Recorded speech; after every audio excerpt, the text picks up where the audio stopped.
Postal GDS online application ప్రాసెస్‌ని మీరిప్పుడు చూస్తున్నారు. ఈ వీడియో పూర్తిగా చివరి వరకు చూడండి. మీకు ఏ డౌట్స్ ఉన్నా గూడా నాకు కామెంట్ చేయండి. ఫస్ట్ మనం వీడియోకి వెళ్తుండగా ఫస్ట్ గూగుల్ ఓపెన్ చేసి పోస్టల్ జీడీఎస్ ఆన్‌లైన్ అప్లికేషన్ అని మీరు టైప్ చేయండి. 2025 అనేసి. టైప్ చేయగానే మనకు గూగుల్‌లో చూపిస్తుంది ఇండియన్ పోస్ట్ జీడీఎస్ ఆన్‌లైన్ అని. సో, దాన్ని ఫాలో అయిపోండి. నెక్స్ట్ క్లిక్ చేయగానే మనకు జీడీఎస్ ఆన్‌లైన్ ఎంగేజ్‌మెంట్ అని ఓపెన్ అవుతుంది. దాంట్లో రిజిస్ట్రేషన్ ప్రాసెస్ స్టార్ట్ చేస్తున్నాం మనం ఇప్పుడు. ఫస్ట్ ఇంతవరకు రిజిస్ట్రేషన్ చేసుకోకపోతే ఫస్ట్ టైమ్ రిజిస్ట్రేషన్ చేసుకోండి. అండ్ ప్రీవియస్ ఒకవేళ లాస్ట్ ఇయర్ మీరు అప్లై చేసినట్టయితే ఆ రిజిస్ట్రేషన్ ఉంటే ఆ నెంబర్‌తో కూడా మీరు లాగిన్ కావచ్చు. ఫస్ట్ ఇక్కడ కొత్తగా రిజిస్ట్రేషన్ వారి గురించి చెప్తున్నాను. కొత్తగా రిజిస్ట్రేషన్ అయ్యేవారు ఏంటంటే mobile number, email ID ready చేసుకోండి. అండ్ ఈమెయిల్ ఐడీ కూడా ఎలాంటి మిస్టేక్స్ లేకుండా ఎంటర్ చేయండి. ఎందుకంటే మనకు ఏదైనా మిస్టేక్ అయితే మాత్రం మళ్ళీ స్టార్టింగ్ నుంచి చేయాల్సొస్తది. So, validate email, validate mobile numbers కొట్టగానే మనకు ఓటీపీస్ వస్తాయి. మొబైల్‌కి అండ్ ఈమెయిల్‌కి ఓటీపీ వస్తాయి. సో, ఆ ఓటీపీలు జాగ్రత్తగా మీరు టైప్ చేయండి అందులో. ఇక్కడ కొన్ని డిజిట్స్ అండ్ న్యూమరికల్స్‌లో ఆల్ఫాబెట్స్‌లో కూడా వస్తాయి. సో, వాటిని జాగ్రత్తగా మీరు అందులో టైప్ చేయండి. అప్లికెంట్ నేమ్, ఫాదర్ నేమ్ ఇవేంటంటే మనం 10థ్ మెమోలో ఏ విధంగా అయితే ఆ నేమ్స్ కొంతమందికి ఏంటంటే సర్‌నేమ్ గానీ, నేమ్స్‌లో గానీ కొన్ని మిస్టేక్స్ ఉంటాయి.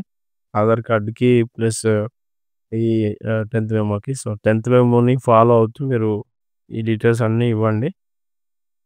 హ్మ్. ఫాదర్ నేమ్ లేదా మదర్ నేమ్ 2 ఏదైనా ఇవ్వచ్చు. డేట్ ఆఫ్ బర్త్ కూడా కరెక్ట్‌గా ఎంటర్ చేయండి. ఎందుకంటే మీరు రాంగ్‌గా ఎంటర్ చేసి తర్వాత బాధపడే బదులు ఒకసారి చూసుకోండి. తొందరపడి చేయకండి. కొంచెం టైం తీసుకొని చేయండి. అండ్ కమ్యూనిటీ చూడండి. కమ్యూనిటీ కూడా సరిగ్గా క్యాస్ట్ ఎంటర్ చేయండి. Circle in which secondary school passed. So, Telangana ఎక్కడ మీరు పాస్ అయ్యారో దాని నుంచి రాష్ట్రాన్ని కూడా మీరు సెలెక్ట్ చేసుకోండి. And first stage of registration అనేది కంప్లీట్ అయింది. సో, సెకండ్ ఇంకా నెక్స్ట్ స్టేజ్‌లో ఏముందో చూడండి. ఇంకా డీటెయిల్స్ అన్నీ కరెక్ట్‌గా ఇచ్చారంటే మిగిలిన ఫార్మ్ కూడా మనం ఫిల్ చేస్తున్నాం. సో, అది ఇక్కడ ఆధార్ నెంబర్ యూజ్ అవుతుంది. ఆధార్ నెంబర్ ఎంటర్ చేయండి కరెక్ట్‌గా. Aadhaar number are you a person with disability? Disability ఉన్న వాళ్ళు కూడా యెస్ అని పెట్టండి. లేకపోతే నో అని పెట్టండి. ఇక్కడ ఆధార్ కార్డ్ నెంబర్ మనం టైప్ చేయండి కరెక్ట్‌గా. సో, 12 డిజిట్ ఆధార్ నెంబర్ కరెక్ట్‌గా ఎంటర్ చేయండి. And next are you a person with disability? మీకేమన్నా అంటే దివ్యాంగులు ఉంటే వాళ్ళు మాత్రం యెస్ అని పెట్టండి. లేని వాళ్ళు నో అని పెట్టుకోవచ్చు. అండ్ టైప్ ఆఫ్ డిసబిలిటీ ఒకవేళ ఉంటే type of disability, sub category దేనిలోకి వస్తుంది ఇవన్నీ కూడా ఎంటర్ చేయాల్సొస్తది. నేను అప్లై చేసిన అప్లికెంట్‌కి ఏంటంటే డిసబిలిటీ లేదు. సో, నేను నో పెట్టాను. Language studied in secondary school. మీరు ఏ లాంగ్వేజ్‌లో మీరు చదువుకున్నారో ఆ లాంగ్వేజ్ సెలెక్ట్ చేసుకోండి. కొంతమంది ఇంగ్లీష్ మీడియం ఉంటారు. సో, వాళ్ళు ఇంగ్లీష్ మీడియం సెలెక్ట్ చేసుకోండి. తెలుగు మీడియం అయితే తెలుగు మాత్రం సెలెక్ట్ చేసుకోండి. ఇక్కడ రాంగ్‌గా మీరు సెలెక్ట్ చేసుకొని మిస్టేక్ చేసుకోకండి. సో, వెదర్ ఎంప్లాయిడ్ ఒకవేళ ఎంప్లాయ్ అయితే యెస్ అని పెట్టండి. లేకపోతే నో అని పెట్టేసేయండి.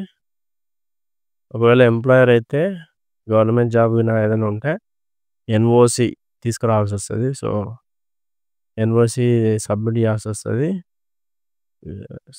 సర్టిఫికేట్ వెరిఫికేషన్ అప్పుడు. సో, మీరు ఎంప్లాయర్ అయితే ఎంప్లాయర్ అని పెట్టండి. లేదంటే నో అని పెట్టేసేయండి. నెక్స్ట్ ఇక్కడ ఫోటో సెలెక్ట్ చేసుకోండి. ఎవరైతే అప్లై చేస్తున్నారో వాళ్ళ ఫోటో ఆహ్, మీరు బ్రౌజ్ చేసి ఎక్కడైతే వాళ్ళ ఫోటో ఉందో అప్లికెంట్ ఫోటో దాన్ని సబ్మిట్ చేయండి. దాన్ని కరెక్ట్‌గా సెలెక్ట్ చేసి అది సో, ఆ ఫోటో కూడా రిజల్యూషన్ నేను చెప్తాను. 50 కేబీ సైజ్ లోపు ఉండాలి. అండ్ ఇంకొకటేంటంటే సిగ్నేచర్ గూడా మీరు ఫస్టే దాన్ని కాపీ చేసి ఆహ్,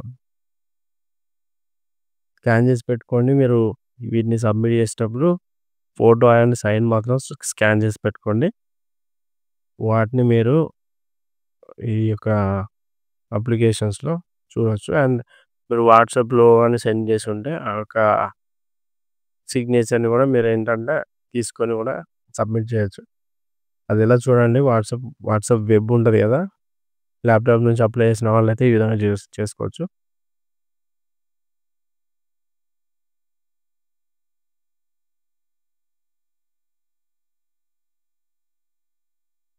అప్లికేషన్ ప్రాసెస్ చాలా ఈజీగా కంప్లీట్ చేసుకోవచ్చు మీరు. సో, ఈ స్టెప్స్ ఫాలో అవ్వండి. వాట్సాప్‌లో అవన్నీ టైప్ చేసి ఎంటర్ చేయండి. వీటిని ఏంటంటే 50 కేబీ లోపు ఆహ్, ఫోటో సైజ్ అనేది 50 కేబీ లోపు ఉండాలి. అండ్ సైన్ మాత్రం 30 కేబీ లోపే ఉండాలి. సో, దాన్ని జాగ్రత్తగా మీరు స్కాన్ చేసి పెట్టుకోండి. వాటిని మీరు ఎంటర్ చేస్తే సరిపోతది. సో, ఈ విధంగా మీరు తీసుకొని డైరెక్ట్ ఎంటర్ చేస్తే ఇక్కడ చూసారు కదండీ! అప్లికెంట్ సిగ్నేచర్, సిగ్నేచర్ వచ్చేసి 20 కేబీ లోపు ఉండాలి. సారీ అండి, 30 కేబీ కాదు, 20 కేబీ లోపు ఉండాలి. అండ్ ఆహ్, ఈ రెండిటిని సేమ్ సెలెక్ట్ ఒకవేళ మీరు రాంగ్‌గా సైజ్ సెలెక్ట్ చేసుకుంటే అది తీసుకోదు. So, don't worry. Registration details ఒకసారి థరోగా చెక్ చేయండి. సో, అప్లికెంట్ నేమ్ అన్నీ కూడా సరిగ్గా ఉన్నాయో చూసాక ఇక్కడ ఒక రిజిస్ట్రేషన్ నంబర్ అనేది వస్తుంది. దీన్ని ఒక స్క్రీన్‌షాట్ తీసుకోండి. ఇది తర్వాత ఎప్పుడైనా హాల్ టికెట్ అప్పుడు ఇది అంటే ఇప్పుడు తర్వాత మన రిజల్ట్ అప్పుడు గానీ, ఇది చాలా యూజ్ అవుతుంది రిజిస్ట్రేషన్ నంబర్. సో, దీన్ని ఒక ఫోటో తీసుకోండి. ఒకవేళ అప్లికేషన్ మధ్యలో ఆగిపోతే కూడా అక్కడ నుంచి మనం స్టార్ట్ చేయొచ్చు కాబట్టి రిజిస్ట్రేషన్ నంబరు, మీకు ఫోన్ నంబర్ కూడా వస్తుంది. మెయిల్ కూడా వస్తుంది. తీసుకొనైతే పెట్టుకోండి. ఓటీపీ మన నంబర్‌కి సెండ్ అవుతది. సో, ఆ ఓటీపీ ఇక్కడ టైప్ చేయండి. అండ్ టెక్స్ట్‌లో చూపించినట్టు enter the text shown below దాన్ని కరెక్ట్‌గా ఎంటర్ చేసి సబ్మిట్ కొడితే నెక్స్ట్ ప్రాసెస్ అప్లికేషన్ ఫార్మ్ అనేది ఓపెన్ అవుతది. సో, ఓటీపీ మనకి ఏదైతే వస్తుందో దాన్ని జాగ్రత్తగా ఎంటర్ చేసుకోండి. సో, ఎందుకంటే ఇది అన్నీ నంబర్స్ డిజిట్స్‌లో మాత్రం ఇవ్వలేదు. సో, కొన్ని ఆల్ఫాబెట్స్ కూడా ఉన్నాయి కాబట్టి జాగ్రత్తగా ఎంటర్ చేసుకోండి. ఇక అడ్రెస్ డీటెయిల్స్ ఎంటర్ చేయాల్సి ఉంటది. ఆధార్ కార్డ్ మీద ఉన్నటువంటి అడ్రెస్ మాత్రం మీరు ప్రిఫర్ చేయండి. అంటే ఏదంటే అది పెట్టుకోకండి. సో, వెరిఫికేషన్‌లో ఇది ఒకవేళ ఇంపార్టెంట్ అయితే మళ్ళీ ఇబ్బందవుతది కాబట్టి సో, హౌస్ నంబర్ ఏదైతే ఉందో అది సేమ్ ఆధార్ కార్డ్‌లో ఉన్న అడ్రెస్‌ని మీరు సెలెక్ట్ చేసుకోండి. అండ్ ఇంకా ఏంటంటే క్వాలిఫికేషన్ డీటెయిల్స్ గూడా జాగ్రత్తగా చూసుకోండి. మీరు అప్లికేషన్ చేసేటప్పుడు ప్రతీది గూడా ఆహ్, చెక్ జేసుకోండి. ఎందుకంటే ఏమన్నా మిస్టేక్స్ జరిగే అవకాశం ఉంటది. సో, దాన్ని ప్రతి ఒక్కటి గూడా చూసుకోండి. విలేజ్ దగ్గర మీ విలేజ్ నేమ్ ఇవ్వండి. సిటీ అయినా ఇవ్వచ్చు. లేదా విలేజ్ ఇవ్వచ్చు. మండల్, డిస్ట్రిక్ట్, పంచాయతీ, గ్రామ పంచాయతీ ఏదైనా మీరు ఇవ్వండి. ఇక్కడైతే నేను mandal name and district name గూడా ఇచ్చాను. సో, ఈజీగా ఉంటుంది కాబట్టి ఇక పిన్ కోడ్ గూడా ఇవ్వండి.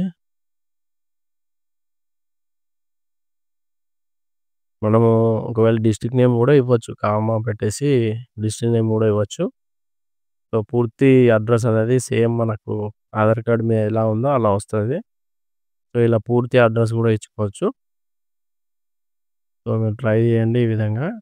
Same as communication address. మీరు ఒకవేళ పర్మనెంట్ అడ్రెస్ అదే అయితే సేమ్ ట్రిక్ పెట్టండి. లేదంటే మీ ఆఫీస్ అడ్రెస్ లేకపోతే ఇక్కడ మీరు వేరే ప్లేస్‌లో ఉంటే ఆ కమ్యూనికేషన్ అడ్రెస్ అది ఇవ్వండి. పర్మనెంట్ అడ్రెస్ అనేది మీ ఇల్లు ఎక్కడైతే ఉందో ఆ అడ్రెస్ ఇవ్వండి. ఇక్కడ సెలెక్ట్ బోర్డ్ 2012 నుంచి 19 వరకు బోర్డ్ ఆఫ్ సెకండరీ ఉంది. సో, దీన్ని జాగ్రత్తగా కొన్ని ఆంధ్రప్రదేశ్ ఉన్నాయి. తర్వాత కూడా Telangana board of secondary education Telangana ఉంది. సో, దాన్ని జాగ్రత్తగా సెలెక్ట్ చేసుకోండి. సెలెక్ట్ రిజల్ట్ టైప్ మీకు 10th మెమోలో మీ రిజల్ట్ ఏ విధంగా ఉంది? పాయింట్స్‌లో ఉందా? గ్రేడ్స్‌లో ఉందా? సో, పాయింట్స్‌లో ఏదో తీసుకోండి. జాగ్రత్తగా సెలెక్ట్ చేసుకోండి పాయింట్స్‌లో. సో, మీకు ఎంత పాయింట్స్ వచ్చినాయి అవి సెలెక్ట్ చేసుకోండి. ఇక్కడ పాయింట్స్ మీద క్లిక్ చేశాక సెలెక్ట్ పాయింట్స్. ఇక్కడ థర్డ్ లాంగ్వేజ్ పాయింట్స్ ఏమున్నాయి? 10కి ఎంత ఉంది పాయింట్స్ చూసుకోండి. 9 ఉందా? 8 ఉందా? 7 ఉందా? 6 ఉందా? సో, ఇది జాగ్రత్తగా మీరు యాజ్ పర్ 10th మెమోని ఫాలో అవుతూ తీసుకోండి. తర్వాత సెలెక్ట్ సబ్జెక్ట్. ఇక్కడ ఫస్ట్ లాంగ్వేజ్ ఏంటి? అందరికి మోస్ట్‌లీ తెలుగు ఉంటది. సో, తెలుగులో ఎన్ని పాయింట్సో ఒకసారి చూసుకొని టైప్ చేయండి. మ్యాథమెటిక్స్‌లో ఎన్నున్నాయి? జనరల్ సైన్స్‌లో, సోషల్ స్టడీస్‌లో జనరల్ సైన్స్‌లో ఎంతున్నాయో చూడండి. అండ్ సోషల్ స్టడీస్‌లో. మీరు ఎప్పుడైతే అందులో ఎంటర్ చేస్తున్నారో అప్పుడు జాగ్రత్తగా చేయండి. ఎందుకంటే మళ్ళీ మిస్టేక్ అయితే మళ్ళీ కరెక్షన్ ఇబ్బందవుతది. మనకు మళ్ళీ ఎడిట్ ఆప్షన్ ఉంటదో ఉండదో చెప్పలేము. సో, సీజీపీఏ స్కోరు పాయింట్స్‌లో ఉంటది. ఆ టోటల్ పాయింట్స్ కూడా అక్కడ సబ్మిట్ చేయండి. చేశాక సేవ్ అండ్ కంటిన్యూతో నెక్స్ట్ అప్లికేషన్ ఫార్మ్ నెక్స్ట్ అనేది వెళ్ళిపోతది. సేవ్ అండ్ కంటిన్యూ మీద క్లిక్ చేస్తే సో, ఒకసారి మళ్ళీ థరోగా చెక్ చేసుకోండి అన్నీ కూడా. ఇక్కడ కొంతమంది కన్‌ఫ్యూజ్ అయ్యి ఇంగ్లీష్ ఇది హిందీ ప్లేస్‌లో ఇట్లా మిస్టేక్ చేస్తా ఉంటారు. So, 10th memo as per 10th memo మాత్రమే ఇవ్వండి. అండ్ ఇక్కడ పోస్ట్ ప్రిఫరెన్స్‌కి మనం వెళ్తున్నాం. Choose your preference here. Circle applying for మేమైతే తెలంగాణ అప్లై చేసాము. మీరు వేరే స్టేట్‌లో అయితే ఆంధ్రప్రదేశ్ అయితే ఆంధ్రప్రదేశ్. వేరే డిస్ట్రిక్ట్‌లో అయితే వేరే స్టేట్స్ అయితే మాత్రం వేరే స్టేట్‌ని సెలెక్ట్ చేసుకోండి. ఇక్కడ డిస్ట్రిక్ట్‌లో మేము హన్మకొండ సెలెక్ట్ చేసాము. సో, మీకు ఏది కన్వీనియంట్‌గా ఉంటే మీది ఏదైతే దగ్గరలో ఉందో లేదా మీకు నచ్చినట్టుగా మీరు సెలెక్ట్ చేసుకోవచ్చు. సో, ఈ విధంగా మీరు ఫస్ట్ ప్రిఫరెన్స్ నుంచి మొత్తం 17 ఉన్నాయి మా డివిజన్‌లో ఈ సర్కిల్‌లో. సో, ఇక్కడ డివిజన్‌లో ఉన్నటువంటి వేకెన్సీస్‌ని బట్టి మేము ప్రిఫరెన్సెస్ అనేది సెలెక్ట్ చేసుకున్నాము. సో, ఫస్ట్ ప్రిఫరెన్స్ కొన్ని సెకండ్, థర్డ్ ఇట్లా పెట్టేసాము. మేము అన్నిటికి మొత్తం కూడా ఇచ్చేసాము. సో, నెక్స్ట్ మీరు చూడండి. ఈ విధంగా పూర్తిగా మేము చేసామన్నమాట. ప్రిఫరెన్సెస్ కూడా జాగ్రత్తగా ఇవ్వండి. ఎందుకంటే మళ్ళీ మనం ఎడిట్ చేసుకోవడానికి ఉండదు. సో, రిజల్ట్ మీరు ఏదైతే కరెక్ట్‌గా ప్రిఫర్ చేసి మీరు అనుకున్న ప్లేస్‌లో పెడితే ఒకవేళ మెరిట్ లిస్ట్‌లో మీరు ముందుంటే మాత్రం మీకు ఫస్ట్ ఏదైతే ప్రిఫరెన్స్ ఇస్తారో దాంట్లో వచ్చే అవకాశం ఉంటది. సో, బాగా ఆలోచించి ప్రిఫరెన్సెస్ అనేది పెట్టండి. సో, చాలా అంటే మీకు ఆల్రెడీ ప్రిఫరెన్సెస్ ఒక నోట్‌బుక్‌లో గాని, ఇలా సీరియల్ నంబర్స్ అన్నీ వేసుకొని మీరు ఈజీగా ఎంటర్ చేసుకోవచ్చు. సో, ఇక్కడ చేయాలంటే చాలా టైం పడతదనమాట. సో, ఆల్రెడీ ఒక బుక్‌లో అన్నీ రాసేసుకొని పేర్లు మీకు ఏదైతే కన్వీనియంట్‌గా అనిపిస్తుంది మీ ఏరియాని బట్టి, మీకు దగ్గరలో ఉన్న ఏరియా గాని ఇట్లా తీసుకొని మీరు అప్లై చేసుకుంటే బెటర్ అని నా ఉద్దేశం. సో, ప్రతి ఒక్క ఆప్షన్ కూడా థరోగా చెక్ చేసి మీకు నచ్చినట్టుగా ఫస్ట్ ప్రిఫరెన్సెస్ అయితే ఇవ్వండి. ఇలాగే ఇవ్వాలని నేను చెప్పట్లేదు. సో, మీకు మీ దగ్గరలో ఉన్న డిస్ట్రిక్ట్‌ని బట్టి, మీ డివిజన్ బట్టి, మీ ఏరియాని బట్టి మీరు జాగ్రత్తగా సెలెక్ట్ చేసుకోండి. ఇది మీ మీద డిపెండ్ అయి ఉంటది. సో, దీన్ని మీరు ఆహ్, ఫాలో అని నేను చెప్పట్లేదు. సో, అప్లికేషన్ ప్రాసెస్ మాత్రం ఇది. మీకు ఇంకేమైనా డౌట్స్ ఉంటే మీరు అప్లై చేసేటప్పుడు ఏమైనా ప్రాబ్లమ్స్ ఉంటే మీరు కింద కామెంట్స్‌లో తెలియజేయండి. నేను మీకు ఆన్సర్ ఇస్తాను. కొంతమందికి ఆధార్ కార్డ్‌లో మిస్టేక్స్ ఉంటాయి. కొంతమందికి 10థ్ మెమోలో నేమ్స్ గాని, ఒక చిన్న చిన్న స్పెల్లింగ్ మిస్టేక్స్ అవి ఉంటాయి. సో, వాళ్ళేం టెన్షన్ పడకండి. మీరు యాస్ పర్ మెమోను ఫాలో అవుతూ అన్నీ డీటెయిల్స్ అనేటివి ఎంటర్ చేయండి. ఎందుకంటే 10థ్ మెమోతో ఈ మెరిట్ లిస్ట్‌ని బట్టే కాబట్టి మీరు 10థ్ మెమోని ఎలాగో మీరు చేంజ్ చేసుకోలేరు.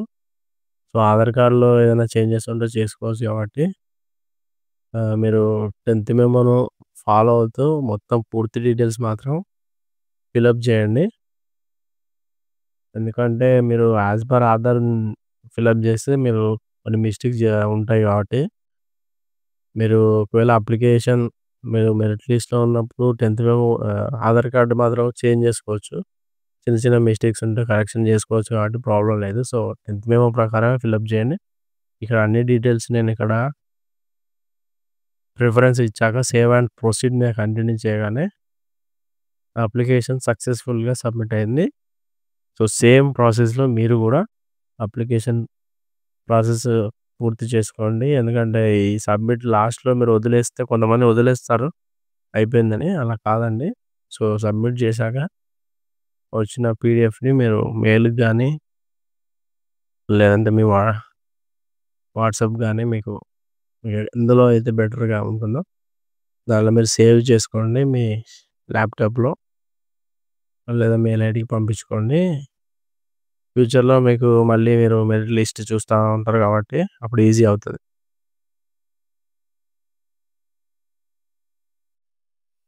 Thank you.